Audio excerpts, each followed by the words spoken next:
Bismillahirrahmanirrahim. Assalamualaikum warahmatullahi wabarakatuh. Alhamdulillah, salatu wassalamu ala rasulillah wa ala alihi wa sahbihi wa man walah mabad. Tulabat talibat MKW kelas 7 yang dimuliakan Allah subhanahu wa ta'ala. Alhamdulillah pada kesempatan kali ini kita bisa melanjutkan kembali pelajaran kita.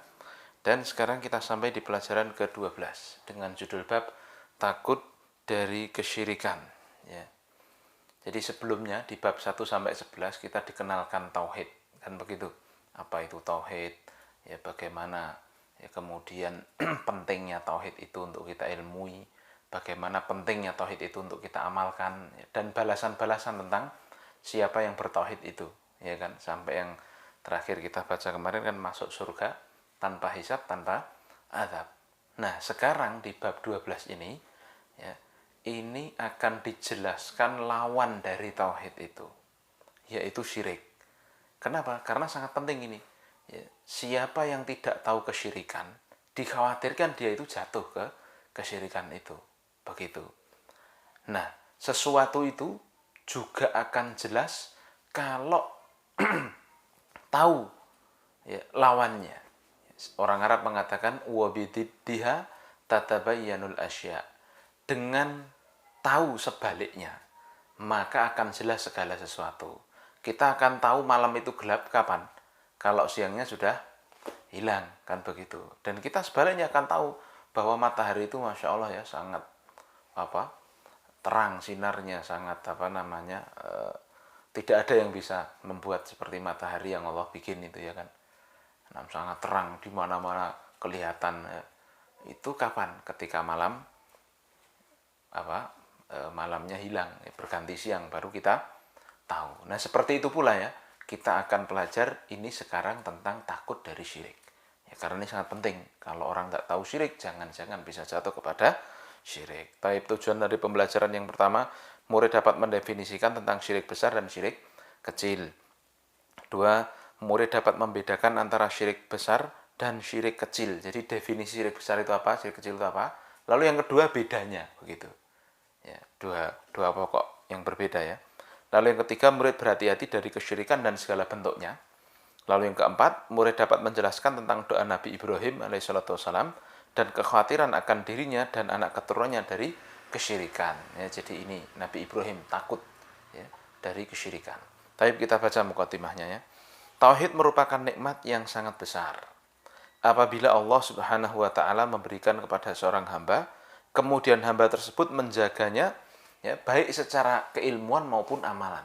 Jadi dia itu tahu tauhid itu, lalu dia amalkan. Ini nikmat yang sangat besar ya. Sehingga wajib baginya untuk takut kalau nikmat itu hilang. Ya. Jadi kita itu bisa bertauhid, bisa menyembah Allah semata dan menjauhi segala sesembahan selain Allah, itu nikmat itu. Ya. Maka siapa ya yang beriman tentunya dia akan takut kalau tauhidnya itu hilang begitu. Karena itu nikmat yang sangat besar. Tauhid itulah yang akan mengantarkan kepada surga Allah Ta'ala. Ya.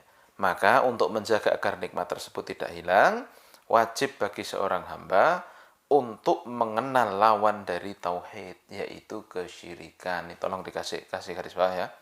Untuk menjaga agar nikmat itu sampai lawan dari tauhid tadi ya.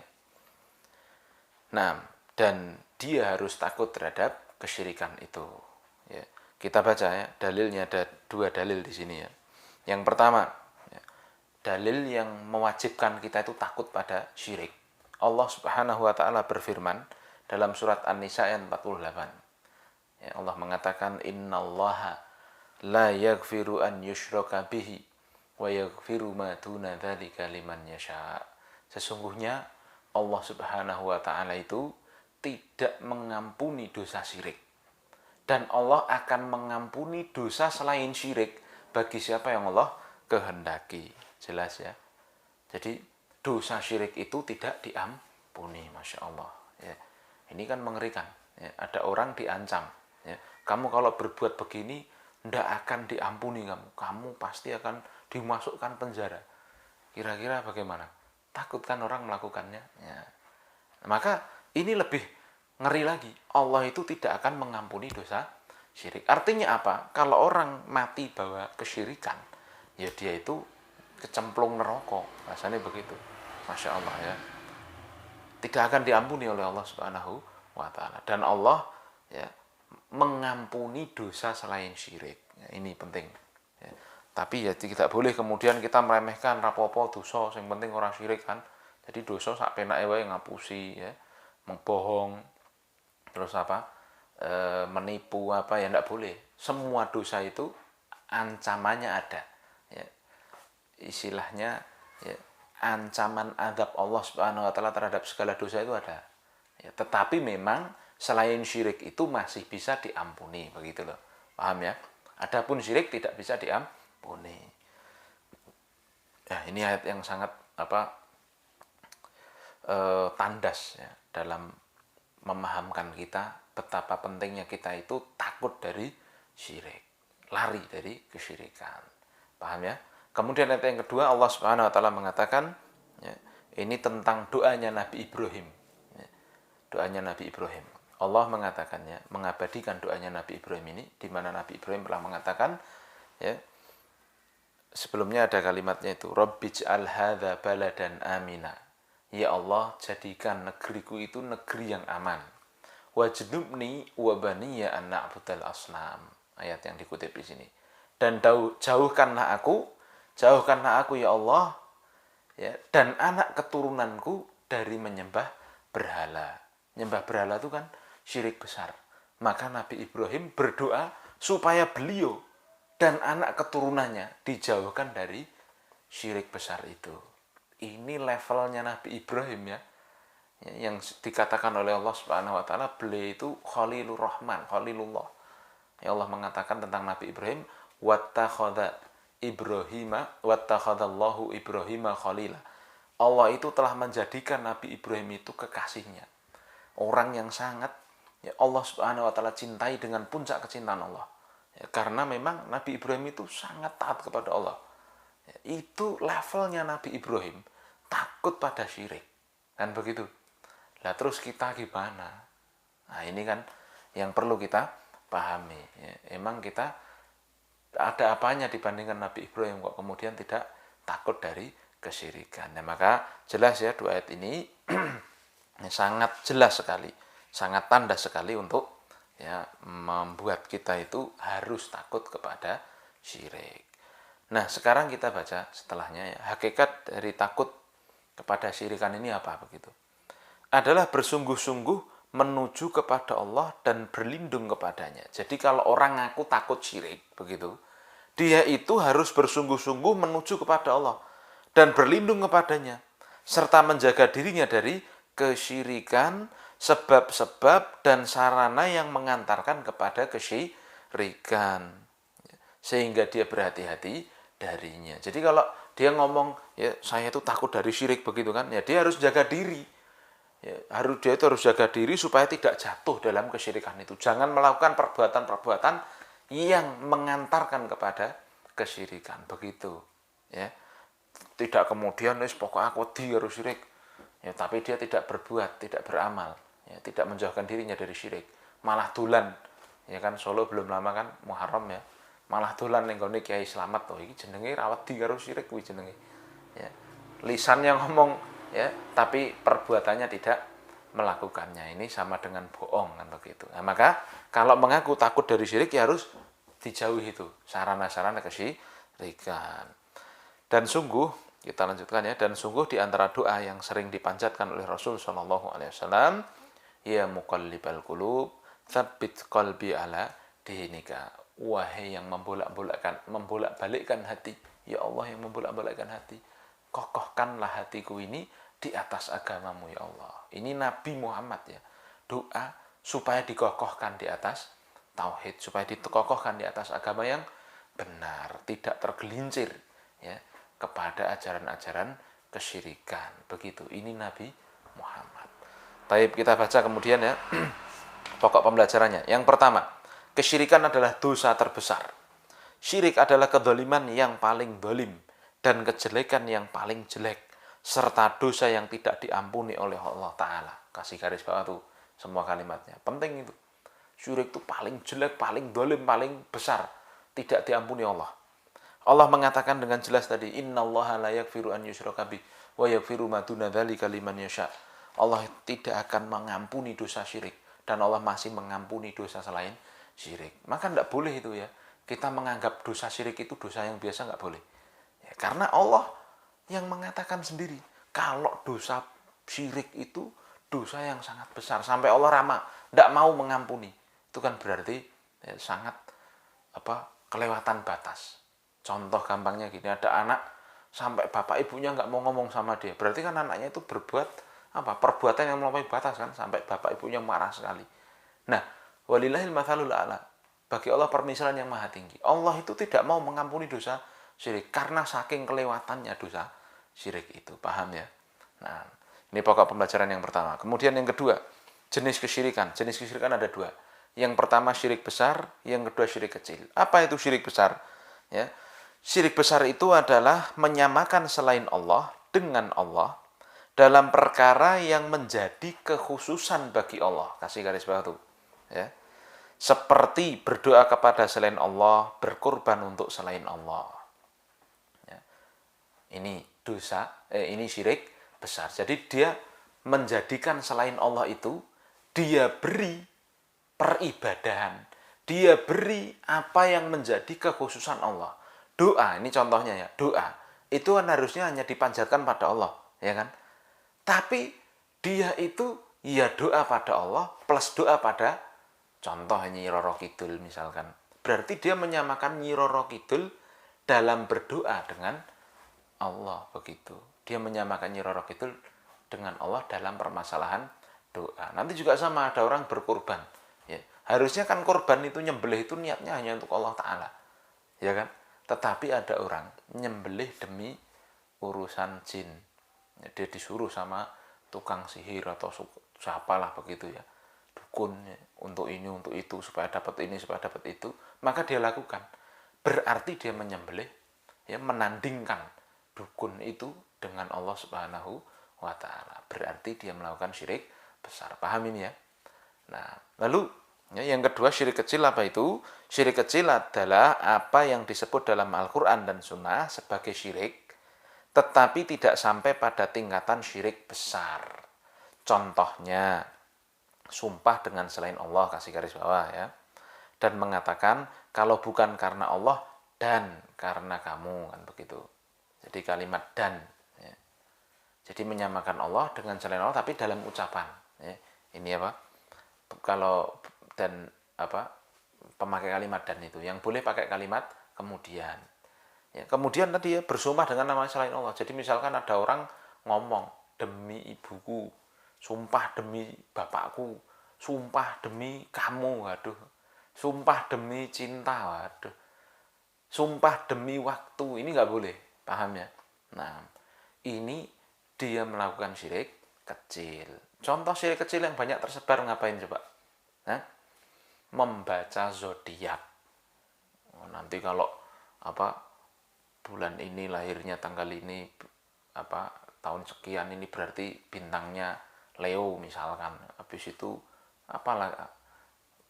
minggu ini tanggal sekian sampai tanggal sekian rezekinya lancar. Terus ya begitulah ya. Allahu alam, udah nggak pernah baca, udah nggak boleh lagi baca seperti itu. Karena itu ya, dia berarti mempercayai ramalan-ramalan takdir. Tidak boleh itu, tidak ada yang tahu takdir selain Allah Ta'ala. Berarti kalau ada orang ngomong tahu akan ilmu gaib, tahu akan apa yang terjadi, nah itu dia itu dukun, berarti nggak boleh dipercaya. Nah, ini contoh ya, contoh. Dan banyak lagi contoh-contoh syirik kecil ya, yang nanti insya Allah akan kita perdalam berikutnya. Tapi kemudian kita baca lagi ya, pokok pembelajaran yang ketiga. Perbedaan antara syirik besar dan syirik kecil. Syirik besar, ya ada 4 itu ya disebut, itu mengeluarkan pelakunya dari Islam. Jadi orang kalau berbuat syirik besar, doa kepada selain Allah, dia kafir, begitu. Adapun syirik kecil itu tidak mengeluarkan dari Islam. Kalau tadi orang bersumpah dengan nama selain Allah itu, ya misalkan begitu ya, dia melakukan dosa besar tetapi tidak sampai keluar dari Islam. Dia membaca zodiak tadi ya, dia dosa besar itu tetapi tidak sampai keluar dari Islam. Paham ya? Nah, itu dosanya khawatir tidak diampuni loh, ya, walaupun syirik kecil loh. Nah, taib. Lalu yang kedua, syirik besar itu mengharuskan pelakunya itu kekal di neraka. Nah, gimana orang nyembah selain Allah kok? Ya kan? Dia nyembah Nyi Roro Kidul tadi. Gimana? Ya dia keluar dari Islam kan itu. Ya, berarti dia kekal di neraka. Adapun syirik kecil, ya itu tidak kekal di neraka. Ya dia disiksa itu di neraka. Tidak diampuni dosanya itu sampai ya dia ya maksudnya sampai dia itu apa? Ya, bersih dosanya ya. Tapi tidak kekal dia di neraka. Kemudian yang ketiga, syirik besar itu membatalkan semua amalan. Ya, membatalkan semua amalan. Jadi kalau orang tadinya suka sedekah ini tapi ternyata dia ikut nyembah Nyi Roro Kidul, lihat itu bilang, ya, maka batal semua amalannya. Lalu yang ketiga, ya, syirik kecil itu membatalkan amalan yang ada padanya kesyirikan tersebut. Contoh ini dicontohkan di bawah itu. Contoh syirik kecil itu riya. Ya, riya itu dia beramal tapi pengen dilihat orang lain. Nah, begitu. Ya, jadi dia nggak pengen pahala dari Allah tapi pengen pujian dari orang. Contoh kan, seperti orang membaca Al-Quran karena riya, maka dia tidak mendapatkan pahala baca Quran itu, tapi dia justru mendapatkan dosa karena dia baca Quran tidak pengen dibalas oleh Allah tapi pengen dipuji oleh manusia. Nah, ini dia tidak dapat pahala dari Allah begitu. Paham ya? Nah, membatalkan amalannya itu. Tidak dapat pahala begitu maksudnya. Nah, tapi kalau syirik besar tadi ya, itu membatalkan semua amalannya. Lalu yang keempat, ya, syirik besar itu menghalalkan darah jiwa pelakunya selama bukan kafir dhimmi atau mu'ahad atau mustakman. Lalu yang keempat dari syirik kecil itu, ya, syirik kecil itu tidak menjadikan halal harta dan jiwanya. Ini maksudnya begini, ya kok sangarmen kan begitu. Ya, syirik besar itu bisa menghalalkan darah. Maksudnya apa? Iya, karena memang orang yang berbuat syirik besar itu kan dihukumi dia keluar dari agama, ya enggak? Apa artinya keluar dari agama? Murtad. Nah, Nabi SAW dalam satu hadis mengatakan, man baddala dinahu faktuluhu. Siapa yang mengganti agamanya, siapa yang keluar dari Islam, maka hukumannya dibunuh kan begitu. Tapi lihat, nah ini perlu digarisbawahi, yang melakukan, yang mengeksekusi, yang menghukum itu pemerintahnya. Ya, kalau di Arab Saudi sana ada itu ya, orang murtad begitu, nggak percaya sama Allah, ya ditangkap sama polisi, ya, atau keluar dari Islam itu dia ditangkap sama polisi, ya, kemudian dibawa, dihakimi, ditegakkan dulu hujahnya ya, kamu kenapa keluar dari Islam begini, sampai kalau dia benar-benar yakin, kafir benar yakin, ya dia nggak mau nyembah Allah lagi, nah baru pemerintah tuh ya yang mengeksekusinya, bukan sembarang orang, paham? Ya, jadi kemudian jangan sampai, agama Islam kok sangarman begitu, ya, bukan, ini syariat Islam begitu ya. Nah, jadi biar orang itu ya tegas dalam beragama, tidak menjadikan agama itu main-main, paham ya? Adapun orang yang melakukan syirik kecil yaitu tidak sampai murtad, berarti dia itu apa? Tidak halal darahnya, begitu, paham ya? Kemudian kita pindah yang keempat. Dosa selain kesyirikan, hukumnya bagaimana? Dosa selain syirik masuk di bawah kehendak Allah. Artinya, jika Allah menghendaki, Allah akan mengampuni orang yang berdosa tersebut dan langsung memasukkannya ke surga sebagai bentuk kebaikan dari Allah. Ya.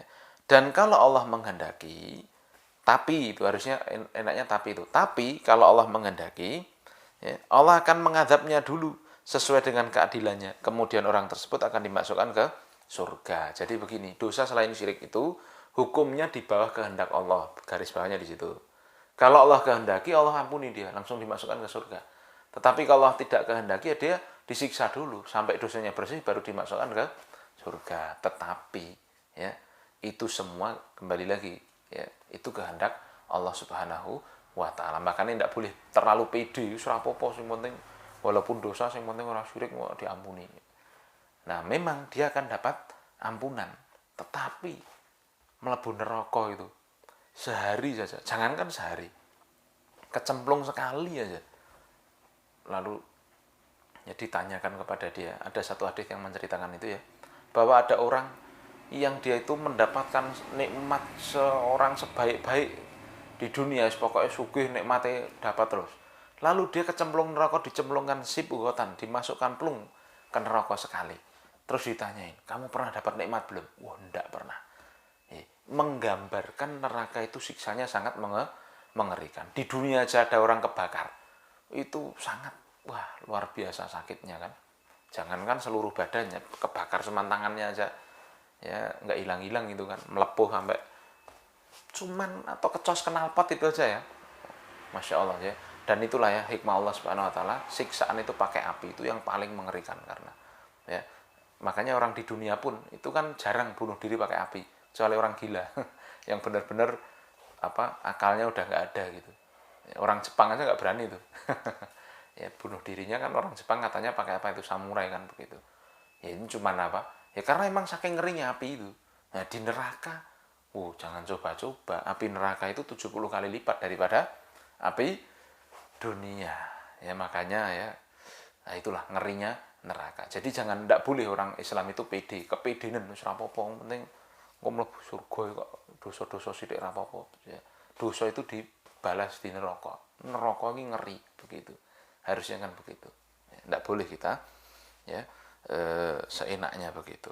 Nah, maka di sini ya kita kembalikan bahwa memang dosa besar itu atau dosa dosa selain syirik itu di bawah kehendak Allah. Jika Allah berkehendak, Allah ampuni langsung, Allah masukkan surga. Ini kebaikan dari Allah, Masya Allah ya. Tapi kalau Allah tidak berkehendak, Allah siksa dulu, itu yang ngeri.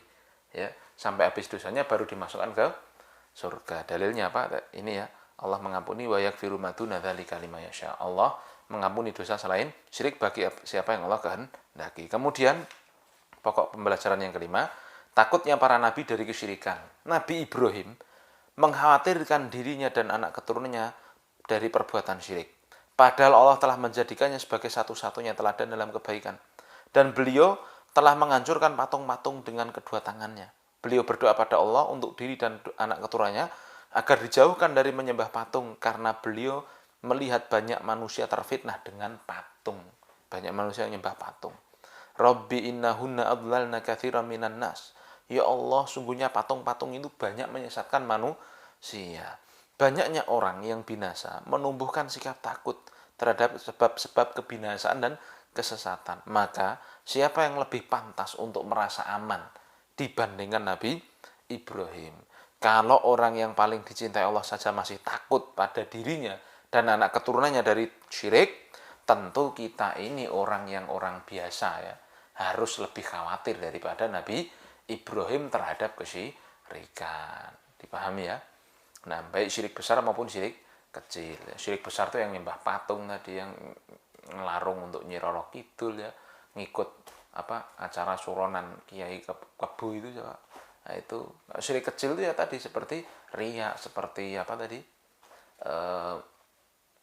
rasi-rasi bintang ya, dan yang semisalnya tadi, zodiak ya. Nah, ini harus takut ya, sangat takut daripadanya.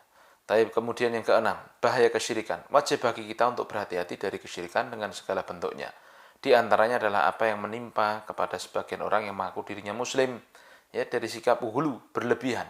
Dia ngaku muslim tapi dia berlebihan begitu, ya, terhadap para nabi dan orang soleh, dengan ya meminta pemenuhan kebutuhan dan pembebasan masalah kepada mereka. Tolong kasih garis bawah. Ada muslim yang dia ngakunya muslim tapi suka njaluk kepada yang sudah mati. Nah, ini dia yang berbahaya. Ya. Dia minta pemenuhan kebutuhan, dia minta dibebaskan dari masalah. Ya, dia bernadar, dia berkorban untuk mereka serta minta syafaat dari mereka. Padahal Rasul Shallallahu Alaihi Wasallam telah memperingatkan umatnya dari perkara itu. Dan tidak ada tebusan dari perbuatan syirik tersebut kecuali dengan bertaubat dan ikhlas beramal hanya untuk Allah semata. Kalau tidak, maka siapa yang mati di atas kesyirikan, dia akan kekal di neraka. Allah mengatakan ya, ini ayat ya, sangat mengerikan ya, orang yang syirik itu kekal di neraka. Dalilnya ini surat Al-Maidah 72. Innahu man yusyrik billahi faqad harramallahu alaihil jannah wa ma'wahun nar wa malidzalimina min ansar. Orang yang berbuat syirik besar itu ya, lihat ini balasannya ada 3. Apa itu? Yang pertama ya, faqad harramallahu alaihil jannah. Allah haramkan atasnya surga. Berarti mlebu ndi? Mlebu yang keloro. Wa ma'wahun nar. tempat kembalinya neraka mesti. Lalu yang ketiga, wa malidzalimin min ansor, kelebu neraka jika tidak akan ditolong, ya, karena dia itu termasuk orang-orang yang zalim, ya. Masya Allah, ya, ini sangat mengerikan sekali ya. Kesyirikan itu dosanya tidak diampuni. Tapi tugasnya evaluasi dikerjakan dulu ya. Nah, dan ini memang pekan ini masih menghafal ya. Jadi ini untuk pelajarannya begitu, tidak dimasukkan untuk ngafal, ya, tapi disimak, dipahami dengan baik, ya, evaluasinya dikerjakan dulu. Ya, tidak dikumpulkan, yang dikumpulkan yang 1 sampai 11 dulu kan. Nah, kita akhiri subhanakallahumma bihamdika asyhadu an la ilaha illa anta astaghfiruka wa atubu ilaik. Assalamualaikum warahmatullahi wabarakatuh.